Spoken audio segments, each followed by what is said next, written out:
Assalamualaikum warahmatullahi wabarakatuh. Salam sejahtera untuk kita semua.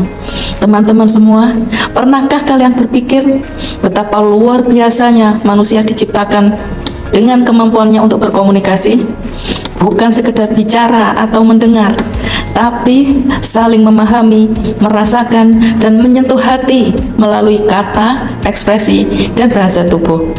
Komunikasi antar manusia bukan hanya soal transfer informasi, tapi juga soal membangun hubungan, menciptakan kepercayaan, menyelesaikan konflik, dan bahkan menginspirasi perubahan.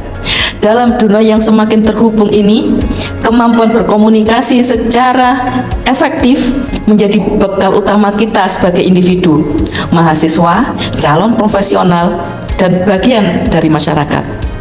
Melalui video edukasi ini, mahasiswa ilmu komunikasi mencoba mengangkat kembali pentingnya komunikasi antar manusia dengan cara yang segar, kreatif, dan relevan.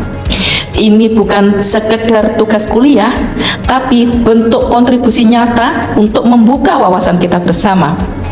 Kami percaya perubahan besar bisa dimulai dari hal-hal sederhana, seperti mendengar dengan empati, berbicara dengan hormat, dan menyampaikan pendapat tanpa menyakiti.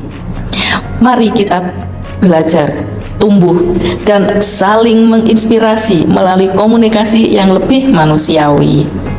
Selamat menyaksikan, semoga bermanfaat dan membuka hati kita bersama. Salam komunikasi.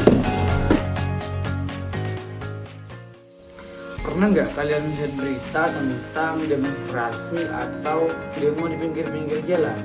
Bahkan kalian memiliki konflik dengan teman sekantor atau teman sekelas kalian. Hal ini menunjukkan bahwa teori konflik atau konflik itu sudah merupakan kejadian-kejadian biasa yang terjadi dalam sehari-hari kita.